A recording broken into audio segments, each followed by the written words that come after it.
saya Ani Suarsih. Di sini saya akan membahas mengenai analisis bahan tambahan makanan berupa pengawet.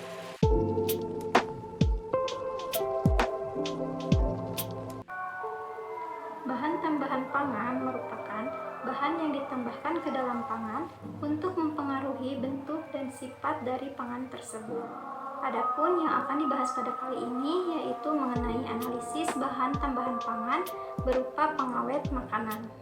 Pengawet atau preservatif merupakan bahan tambahan pangan yang digunakan untuk mencegah maupun menghambat fermentasi, pengasaman, penguraian, dan perusakan lainnya terhadap makanan yang disebabkan oleh mikroorganisme.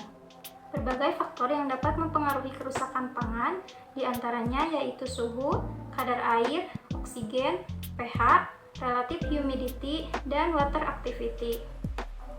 Penggunaan bahan pengawet yang tidak sesuai jenis dan takarannya dapat menimbulkan dampak negatif bagi kesehatan, baik secara langsung maupun tidak langsung. Terdapat beragam zat pengawet yang biasanya digunakan dalam makanan seperti asam sorbat dan garamnya, asam benzoat dan garamnya, etil parahidroksibenzoat, metil parahidroksibenzoat, sulfit, nitrit, nitrat, dan asam propionat. Yang pertama ada asam benzoat. Asam benzoat merupakan pengawet yang sering digunakan pada makanan. Pada umumnya, asam benzoat yang digunakan yaitu dalam bentuk garamnya seperti natrium benzoat karena lebih mudah larut dibandingkan dengan asamnya. Asam benzoat banyak ditemukan pada produk pangan seperti keju, susu, saus, dan daging. Menurut Perbepom nomor 11 tahun 2019 tentang bahan tambahan pangan, asupan harian atau acceptable daily intake asam benzoat yaitu 0-5 mg per kilogram berat badan. Analisis asam benzoat dapat dilakukan dengan berbagai metode, di antaranya alkalimetri, spektrofotometri UV vis, dan reaksi dengan FeCl3.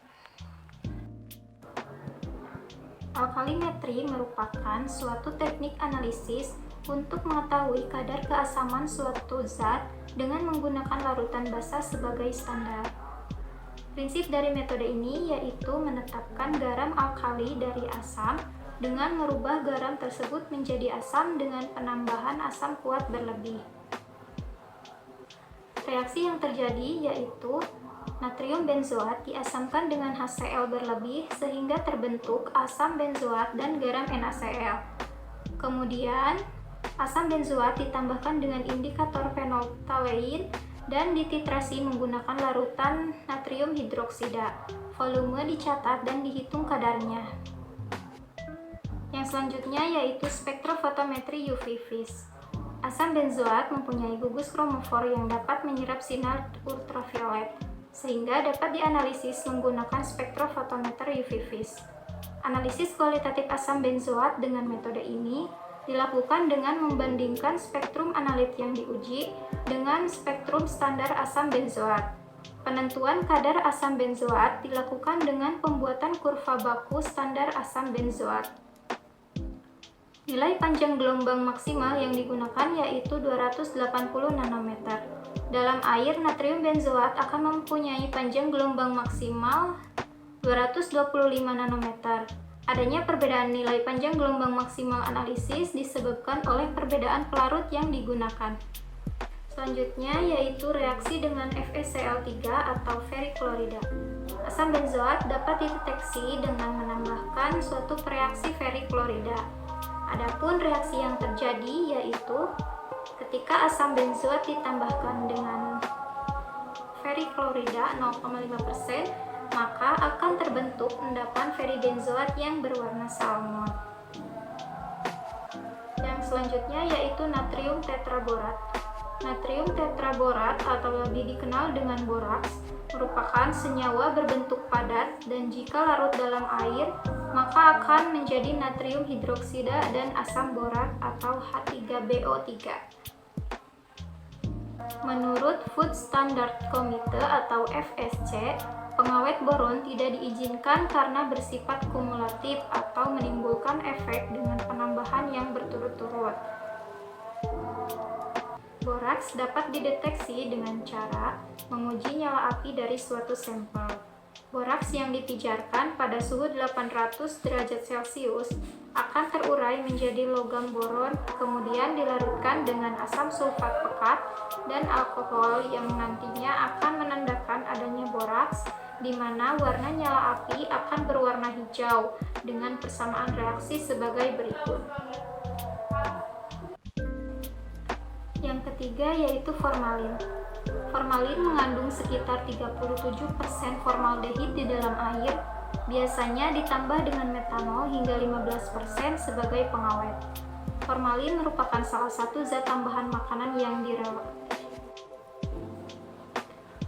Salah satu cara untuk mengetahui adanya formalin di dalam suatu makanan yakni dengan menambahkan reaksi asam kromatropat. Asam kromatropat akan bereaksi dengan formalin dengan membentuk suatu senyawa berwarna ungu, yaitu 3,4,5,6 dibenzosantilium dengan persamaan reaksi sebagai berikut. Yang selanjutnya yaitu reaksi dengan kalium permanganat.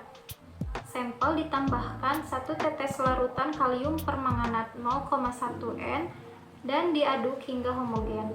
Penambahan kalium permanganat berfungsi untuk mengoksidasi formaldehid dalam formalin, yang ditandai dengan hilangnya warna merah muda menjadi tidak berwarna atau bening. Hilangnya warna merah muda pada sampel mengindikasikan sampel positif mengandung formalin. Demikian pemaparan materi mengenai analisis bahan tambahan pangan berupa pengawet. Semoga bermanfaat. Terima kasih. Wassalamualaikum warahmatullahi wabarakatuh.